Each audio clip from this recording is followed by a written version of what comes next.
Today on UI7 News, the Asian community comes together to protest the shooting of 6 Asian women in Atlanta.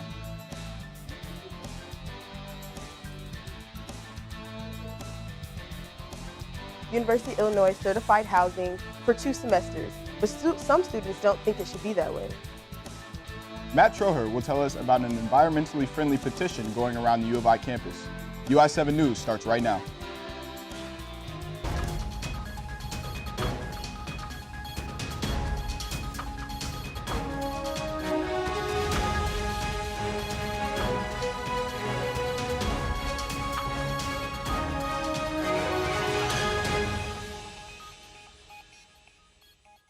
Welcome to this UI7 news break. I'm Brendyn Jones, and may the 4th be with you. Thanks, Brendyn. I'm Alliyah Rumboldt-Lemond. We are happy to have you with us. Discussions of racism have been the talk of the nation for decades, but more so in the past years since the George Floyd case. Recently, the Asian community is coming together to protest against discrimination after a shooting in Atlanta that took the lives of 6 Asian women. The recent violent attacks have been difficult on the Asian community. Today, locals are gathering to show their support.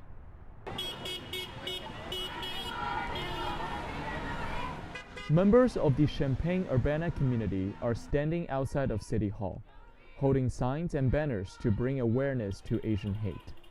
The event lasted for 3 hours. We were just taught, don't say anything, or just say it in our own circles. Deal with it on our own. I don't think we can do that anymore. There are people literally on the street just dying for being who they are. These are the voices that need to be amplified because that's wrong. It's wrong that Asian Americans and Asian people are portrayed in this way. It's wrong that Asian women are fetishized to the point where they are seen as disposable. And it's wrong that we don't have a voice when our people are being harmed and they're being dismantled in various ways. Some volunteers stood on an intersection of Walnut and Chester Street, also known as Honorary Black Lives Matter Street.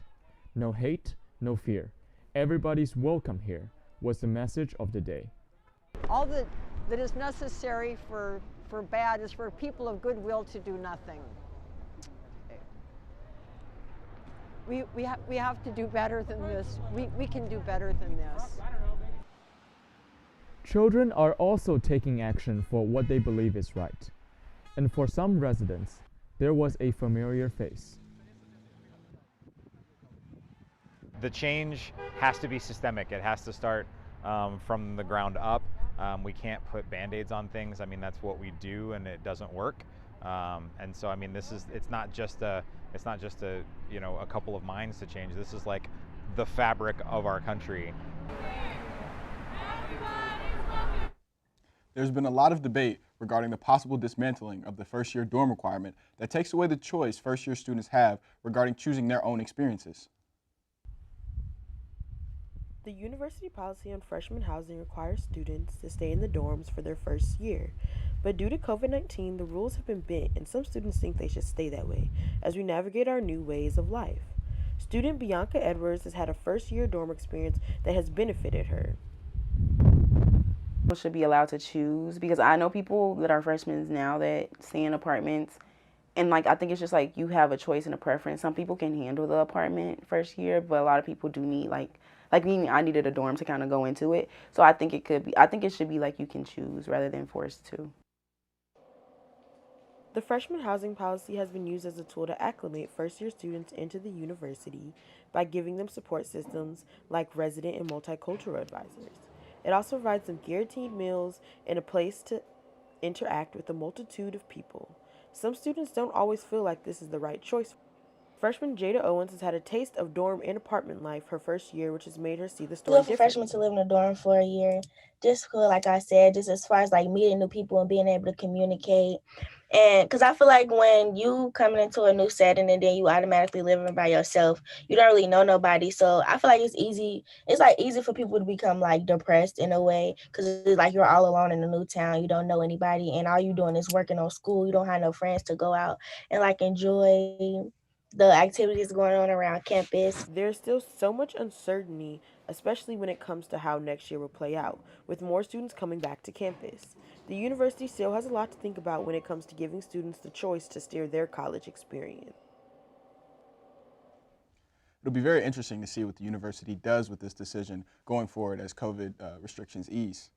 Yeah, and I think Bianca Edwards and Jada Owens really gave like two different views on how the policy may go and how freshmen are really dealing with these new ways and seeing how the requirement will kind of play out.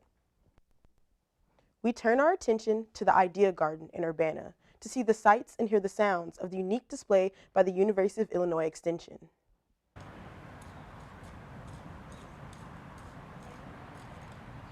Welcoming all community members to observe and enjoy the University Extension.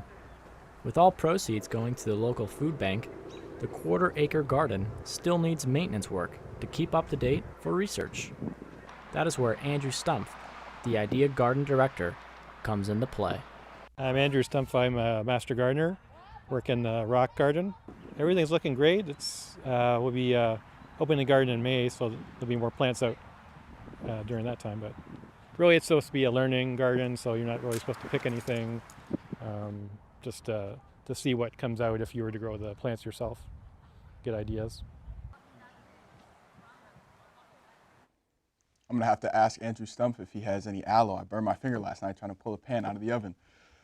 U of I students are petitioning to change building policies to include less reflective glass. Matt Troher has a story. Modern architecture, with its large glass facades and focus on windows, may be attractive to a prospective student, but not to the thousands of birds that make their way through campus. One group of students is petitioning the university to change their building policies to be more friendly to Champaign's avian population, after finding 475 dead birds around campus over the span of 6 weeks. As birds fly above campus, they can't see what's down below on campus buildings. Large, reflective windows may be appealing to students, but they pose a threat to birds. The Illinois chapter of the Wildlife Society is petitioning the university to update their building policy to be more bird-friendly. Marie Alexander is the president of the Wildlife Society and saw the petition as a way to advocate for change during a socially distanced semester. As a club, we started talking about like stuff that we could do, and we all like really liked this idea because it seemed like something that we could do from our homes but still be really involved. And then it turned out, as I was talking to some of my friends who are graduate students, that the graduates in ecology and evolutionary biology had the year before started doing a survey where they were monitoring bird collisions on campus. The petition, now at nearly 1,100 signatures, is based off of research by a group of graduate students at the university. Alec Luro, a PhD candidate in ecology, along with other grad students, logged dead birds on campus. They discovered that the majority of dead birds were found at the bases of buildings with large reflective windows, such as the Business Instructional Facility.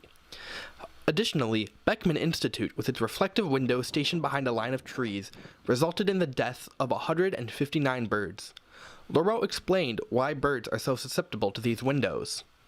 So they've evolved over millions and millions of years, but they've never had to deal with glass before. So when they're flying along and maybe they see an image in a window reflected off of the window. So if you're thinking of Beckman Institute where the windows are mirrored, they're seeing trees reflecting off of those windows. They're not seeing a window, something to avoid. The Wildlife Society's petition can be found on change.com, where it currently sits at 1,095 signatures. The demands in the petition include updating campus building policies to include bird-safe windows and retrofitting current buildings' windows with bird-safe anti-reflectives. Back to you, Brendyn. Thanks, Matt. That's a great story.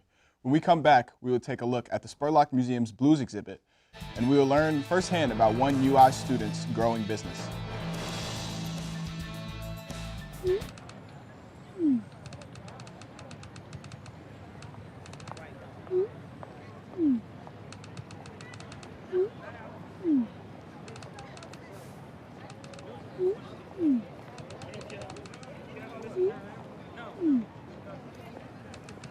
Don't ignore the subtext.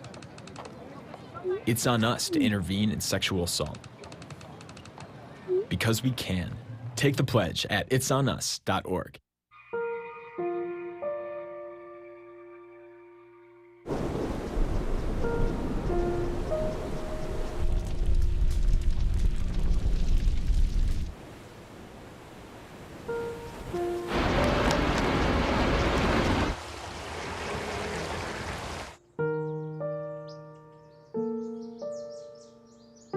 Don't wait. Communicate.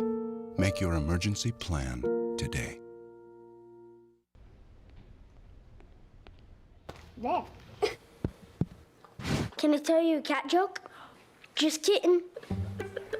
Why did the girl ask the mushroom to dance? Because he was a fun guy. What do you call a pig that knows karate? Pork chop. Why was the basketball court all wet? Why? Because the players kept dribbling all over it. Can I tell you another one?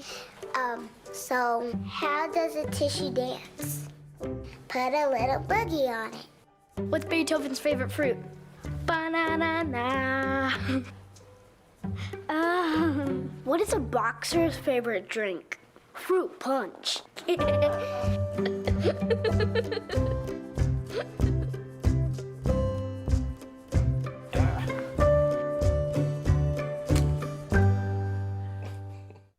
We're back on UI7 News. Once the COVID-19 pandemic hit, Cielo Diaz didn't want to give up getting her nails done, despite having nowhere to go. So she took matters into her own hands, discovering her hidden talent and potential future. UI7's Gabby Hajduk has more on Diaz's new business. Last March, when the country first went under lockdown, most people discovered new ways to pass the time. For Cielo, that hobby was learning how to do her own nails. Once Cielo's family saw how talented she was, they pushed her to turn that hobby into a real business. Living in Chicago with lots of friends close by, Cielo took them in as her first clients, and her small business started to grow just before she returned to UIUC in the fall. So instead of leaving her passion behind, Cielo brought it to school with her. Switching cities meant building a new clientele. With the help of social media, Cielo's work gained traction around Champaign-Urbana quickly. So initially I posted myself on a bunch of the Facebook U of I class pages, and I feel like that's what really kicked it off and helped me gain a lot of my clients. I had people sharing it within the group page, and a lot of people were commenting, so I feel like that's where I got a majority of my followers. And like as the time went on, I got referrals, and my clients would refer me to their friends, and like just people on the street would ask them where they got their nails done. In the fall, the excitement of her new business taking off caused Cielo to overwork herself, as she often had 3 or 4 clients a day. It became hard for her to balance work, school, and a social life. So when Cielo returned to campus for the spring semester, she started taking up to 2 clients a day during the week while leaving room for more appointments on the weekend. This allowed her to give more attention to each appointment, keeping her clients happy. Cheyenne Williams, a loyal client to Cielo for months, always feels satisfied with her nail tech's work. She's very personable, and she always makes sure throughout the whole process of getting your nails done that you like it, like even like the shape, the color. If you want something changed, she will change it, anything like that. Now, the focus for Cielo is continuing to build her brand. Once the spring semester ends, Cielo will return to Chicago for the summer, where there will be more competition for her business. To keep building and expanding her clientele, Cielo shows off most of her work on Instagram, using highlight reels, interactive stories, and detailed posts to engage her audience. Cielo's nail page already has over 700 followers, and she hasn't even hit the 1-year mark yet. Cielo hopes this is just the beginning for her business. It's great that Cielo has been able to kind of really thrive during this pandemic and really push her clientele out there, really during a time where not a lot of businesses have been able to do that. Yeah, it's a great thing for Cielo, growing her business really well in this last year, and I hope she continues to grow and pursue her dreams. Blues music and dancing have always been connected to African American history. I sat down with the staff at the Spurlock Museum to talk about their exhibit to explore that connection and its link back to the University of Illinois. The Spurlock Museum on Gregory and Oregon in Urbana has been a home to history on the University of Illinois campus since its establishment in 2002. Tucked away on the north end of the first floor resides blues dancing and its African American roots. The exhibit features collections of photographs, stories, and videos surrounding blues dancing in the Black community. There is one question though: what is blues dancing? Well, one of the big issues about blues dancing is that nobody knows what it is, right? Nobody's heard of blues dancing. That is Jennifer Lane White, the registrar at the Spurlock Museum, and she has her own definition of blues dancing. It's looking back at African American dances, kind of the casual dances that might be done in a juke joint and looking at all those historical dances and combining those into and practicing those in our own dance. Due to the pandemic, the Spurlock wasn't able to make the exhibit that interactive, so the museum has put most of the exhibit online, along with the interviews with Illinois alumni who were part of the blues scene in their time on campus. Monica Scott, the public education and volunteer coordinator at the Spurlock Museum, is planning to have events in the future as the exhibit has been extended. She feels interaction is important in an exhibit about dance. Exhibit has actually been extended through spring 22, so we'll have an opportunity to do in-person programs that include blues performances as well as dance performances and workshops. So that's one of the ways we're hoping to be able to just hang on to the theme a little bit longer so that more people have an opportunity to participate and to enjoy the exhibit. The Spurlock interviewed alumni who were at the university around the time of Project 500, an initiative in the late 60s to increase diversity at the school. Black students faced hardships from students, faculty, and administration as the number of black students grew. Alumnus Stan West says blues dancing and the connection with other black students helped them through their time. All of that was kind of part of our expression. So our expression became a form of not so much just escapism, but resistance and nurturing our souls in a white supremacist institution. The museum has a few different multicultural exhibits that have been curated with community help, as that has been one of their goals. The Spurlock hopes to welcome back more community members as pandemic restrictions and concerns ease. For UI7 News, I'm Brendyn Jones. It was great to talk to people like Stan West about their experiences at the university in the 60s and 70s and how that's changed, but sometimes stayed the same in the last 50 years. Now, on UI7 News, let's send it over to Gabby Hajduk for sports. Thanks, Brendyn. Nathan Lavender never got a chance to pitch last season for Illinois, but this year he's making the most out of his return from injury, and his parents are able to see it. UI7's Anthony Pasquale details the road to return for Lavender despite a stay-at-home during the COVID-19 shutdown. Nathan Lavender is back in a big way. The sophomore pitcher for Illinois was scheduled to return from injury right before last year's season got canceled. A frustrated Lavender then returned home to his parents, Jim and Lisa's house. I loved having him home. Yeah, and he continued to work out and throw. What's nice, we have one of our neighbors who's a junior in high school, and he's a catcher. His name's Jacob Castleman, and they just live about 2 miles from us. So he would throw to Jacob a couple times a week. The work Lavender put in paid off, as the lefty has enjoyed a breakout campaign working both out of the bullpen and in the Illini starting rotation. Head coach Dan Hartleb has been impressed by Lavender this entire season, no matter what role he's been in. I applaud him, one, for, his willingness to be used in a role that helps the team the most, regardless of what that is, and then his success both out of the pen and as a starter.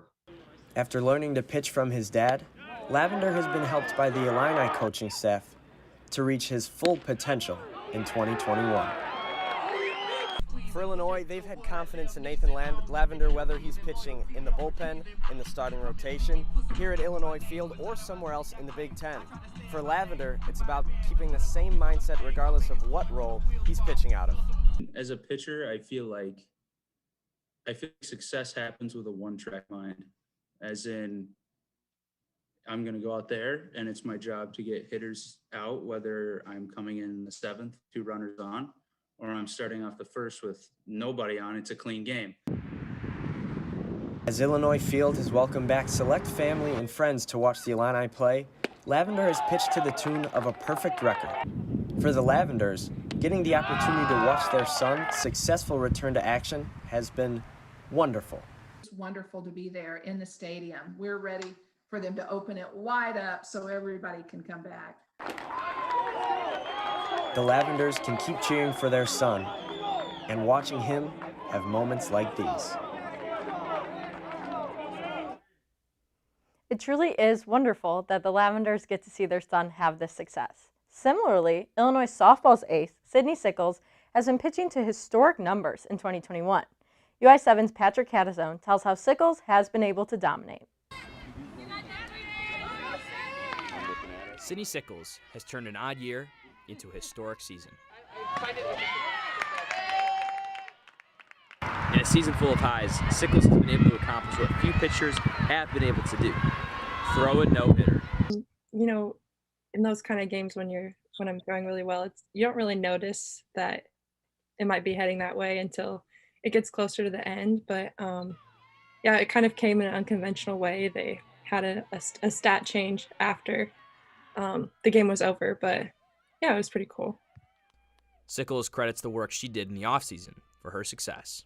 I spent time just, working on getting stronger and on my mental game and just trying to bring up every level of my game and trying to see how I can refine my pitches and that kind of stuff. So yeah, just trying to make steps any way that I can. To head coach Tyra Perry, that work has paid off. Sydney has become a warrior. She just, definitely has a calm demeanor. She calms the team down, just in, the way that she approaches the game and her presence in the circle. She's also become a bit of an assassin. It's not just the coaches noticing. Sickles has been named two-time Big Ten Pitcher of the Week, her most recent after shutting out Wisconsin twice in 1 week. Pretty cool to get that kind of recognition, but it's also been cool to see how my teammates have helped me to get that. They've really worked hard behind me and at the plate, so that's been really awesome.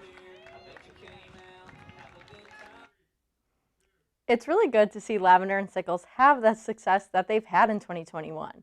And Illinois baseball and softball will both be home this weekend as the baseball team hosts Maryland and the softball team hosts Ohio State. That's it for sports today. Brendyn, back to you. Thanks, Gabby. Finally, on UI7, with no upcoming live shows, the university's all-female a cappella group, Girls Next Door, have been staying connected with one another by any means necessary. UI7's Sydney Kaler got the chance to talk with the Girls Next Door about their year and got a behind-the-scenes look at their upcoming music video. 58, yeah. 1, 2, 3, 4.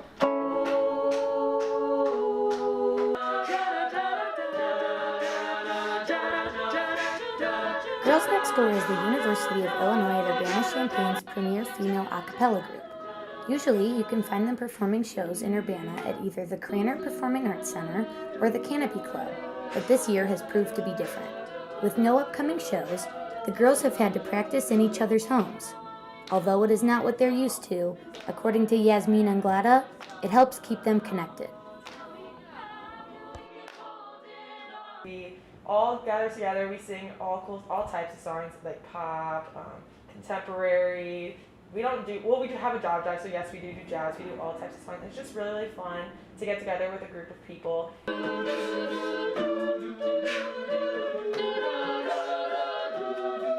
Like every lyric, like we're just holding on because we're lonely, like, yeah, that's the whole. Through rehearsing with masks, 10 feet apart, rehearsing virtually over Zoom, and just trying to keep the social aspect of Girls Next Door. It really is one of the most rewarding aspects of college for a lot of the girls, and we're happy that we're able to continue it this year. I'm outside of the Cranert Performing Arts Center where Girls Next Door a cappella is performing, rehearsing, and recording their first ever music video. Let's go inside and take a look. Their current project, a music video, which is something they have never done before because they have always performed live. They don't know their release date yet, but they will be releasing 2 video covers, one to July by Noah Cyrus, and the other is Scared to Be Lonely by Martin Garrix and Dua Lipa. For more information on Girls Next Door, check out their Instagram at UIUCGND or their website, girlsnextdooracapella.com. Thanks for tuning in today. Make sure to check out UI7 on YouTube and Twitter at UI7 Live. For Alliyah, Rumboldt-Lemond, I'm Brendyn Jones. Thanks for joining us on UI7 Live. Have a great day.